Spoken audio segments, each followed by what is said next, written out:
Hello everyone, I'm Saket Bajpayee, co-founder Prayas Physics Classes, Dehradun.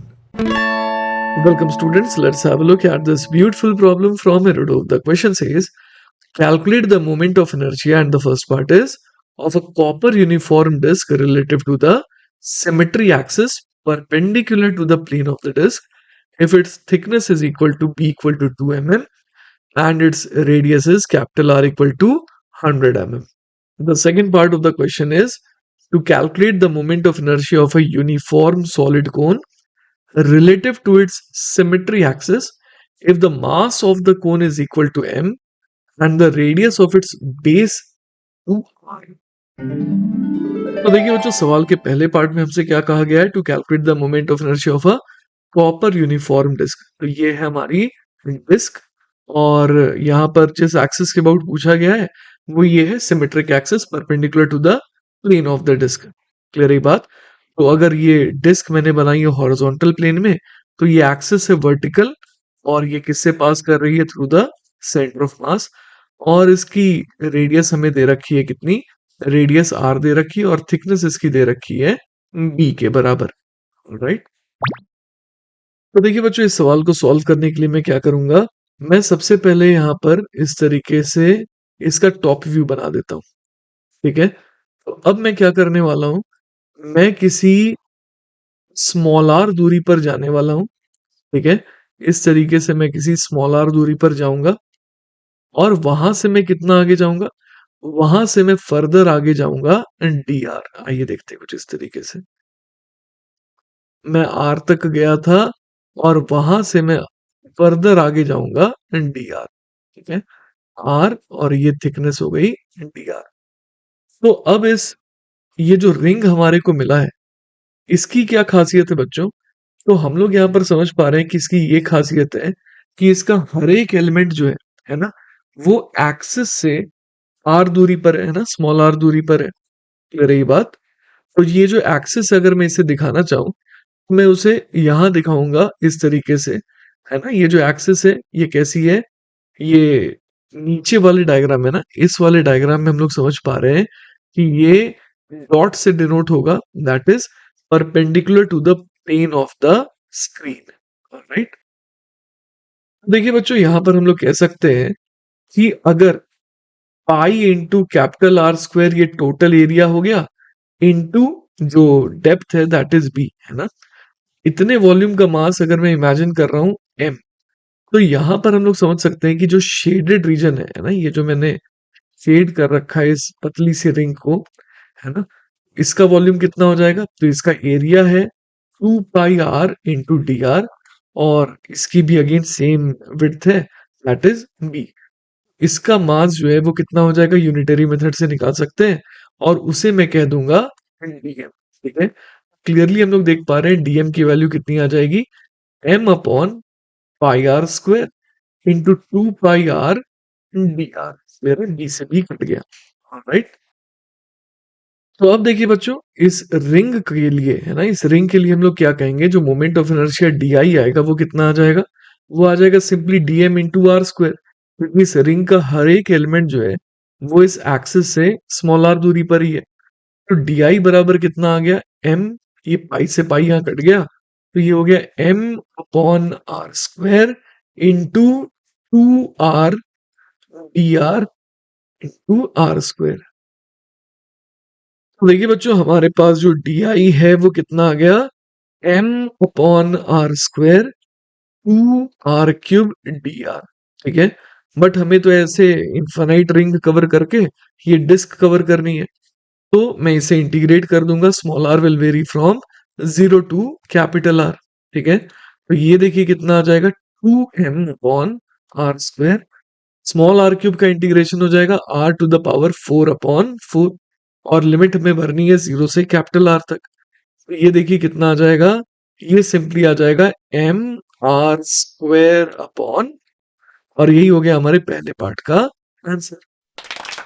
चलिए बच्चों, अब सवाल के सेकंड पार्ट को देखते हैं जिसमें क्या पूछा है।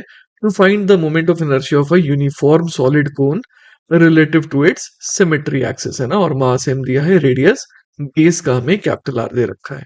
ऑलराइट, देखिए बच्चों, ये रहा हमारा सॉलिड कोन जिसका मास m दिया है, बेस रेडियस कैपिटल R है और हमें इसकी सिमेट्री एक्सिस है ना, मतलब इस एक्सिस के अबाउट जो है हमारे को मोमेंट ऑफ इनर्शिया निकालना है। ऑलराइट, तो देखिए बच्चों, इस सवाल को सॉल्व करने के लिए मैं क्या तरीका यूज करने वाला हूँ। मैं सोचने वाला हूँ कि ये जो यूनिफॉर्म सॉलिड कोन है ना, ये इनफाइनाइट सॉलिड डिस्क से मिलकर के बना है। ठीक है, इस तरीके से इनफाइनाइट सॉलिड डिस्क है जिनसे ये मिलकर के बना है और हर डिस्क के लिए मुझे मोमेंट ऑफ इनर्शिया निकालना तो आता ही है, तो मैं ये कॉन्सेप्ट का यूज करने वाला हूँ।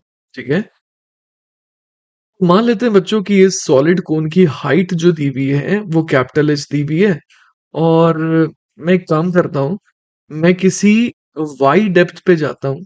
ठीक है, और वाई डेप्थ पर जाकर के और कितना नीचे जाऊंगा, और मैं डी वाई नीचे जाऊंगा और इस तरीके से मैं इस लोकेशन पर एक डिस्क इमेजिन करने वाला हूँ।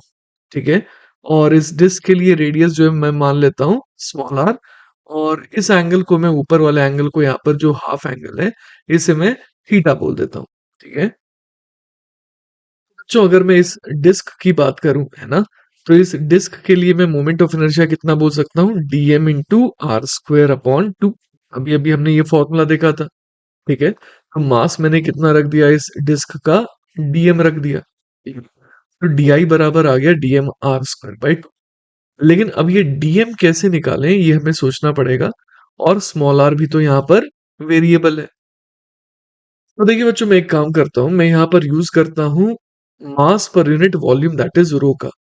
ठीक है, तो रो मुझे समझ में आ रहा है कि रो क्या हो गया, तो ये हो गया total mass m upon total volume कितना हो जाएगा, 1/3 pi R square into H, है ना, तो वो मैं इसे लेने वाला हूँ।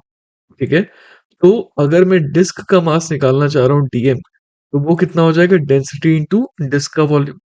तो वॉल्यूम ऑफ द डिस्क हो जाएगा, एरिया है पाई आर स्क्वेयर और थिकनेस हो गई इसकी dy। देखिए बच्चों, दिक्कत यहाँ पर क्या आने वाली है कि जब मैं यहाँ पर, है ना, जब मैं यहाँ पर dm की वैल्यू यहाँ पुट करूंगा तो di कितना आ जाएगा, तो वो देखिए आ जाएगा रो पाई आर स्क्वेयर डी वाई, फिर क्या आ जाएगा, ये आर स्क्वेयर बाई टू। अब यहाँ पर डी वाई है ना, इसमें y भी एक वेरिएबल हो गया और स्मॉल r भी वेरिएबल हो गया। तो अब हमें यूज करना चाहिए किसका, तो देखिए यहाँ पर एक ट्रायंगल हम लोग इमेजिन कर सकते हैं ना, इस कुछ इस तरीके से, जिसमें ये y है, ये स्मॉल r है और ये एंगल थीटा है। और साथ ही साथ हम लोग ये भी इमेजिन कर पा रहे हैं कि टोटल, है ना, ये जो रेडियस था वो कैपिटल आर था और ये टोटल हाइट कैपिटल एच थी। तो मैं यहाँ पर बोल सकता हूँ कि tan theta can be written as, है ना, tan theta can be written as capital R upon capital H या फिर small R upon small Y. तो देखिए यहां से अपने को जो है एक वेरिएबल कम हो जाएगी। देखिए बच्चों, अब हमें क्या लिखना चाहिए, हमें लिखना चाहिए D I is equal to rho into, है ना, रो इंटू पाई इंटू, अब यहाँ पर क्या आ जाएगा, स्मॉल आर की पावर 4 है ना, तो यहाँ मैं लिख देता हूँ पाई इंटू स्मॉल आर की power 4 upon two into D Y. और मैं यहाँ पर स्मॉल आर की वैल्यू पुट कर दूंगा, तो यहाँ से क्या आ जाएगा, rho into pi by two. Small r की वैल्यू आप समझ पा रहे हैं कि कितनी हो जाएगी, है ना, तो यहाँ से स्मॉल आर देखिए आ जाएगा हमारे पास Y capital R upon capital H. ठीक है, तो मैं यहाँ पर लिख देता हूँ वाई की पावर 4 कैपिटल आर की पावर 4 अपॉन एच की पावर 4 इंटू डी वाई। अब चलिए बच्चों, यहाँ पर हम लोग क्या करेंगे, हम लोग यहाँ पर इंटीग्रेशन का यूज करेंगे और y की लिमिट क्या रहेगी, तो y हम लोग समझ पा रहे हैं कि 0 से लेकर के कैपिटल एच तक जाएगा, तब जा करके ऐसे सारे डिस्क कवर होंगे। तो ये देखिए क्या बन जाएगा, rho into pi by to.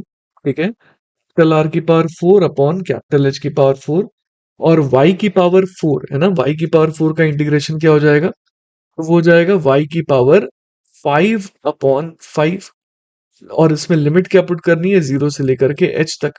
ठीक है, चलिए बच्चों, यहाँ पर हम लोग देख पा रहे हैं कि रो की वैल्यू भरी जा सकती है ना, वो कितना था, mass upon volume, that is small m upon 1/3 pi capital R square into H, ठीक है।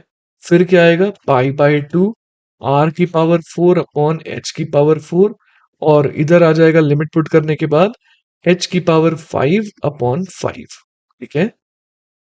तो चलिए बच्चों इसे सॉल्व करते हैं। यहाँ पर हम लोग देख पा रहे हैं कि पाई से पाई कट जाएगा, ठीक है। फिर यहाँ पर एच की पावर 4 मिलकर के एच की पावर 5, एच की पावर 5 भी कट गया, ठीक है।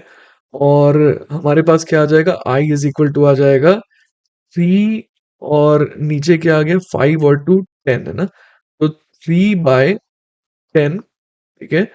और ऊपर आ जाएगा एम आर स्क्वेयर। तो देखिए बच्चों ये हो जाएगा हमारे सेकंड पार्ट का फाइनल आंसर। क्लियर है ये बात? तो बच्चों आई होप कि आपको ये सॉल्यूशन अच्छे समझ में आया होगा। इन केस अगर कोई डाउट रह जाता है then feel free to contact me, I will be very happy to help you. Take care बच्चों, बाय बाय।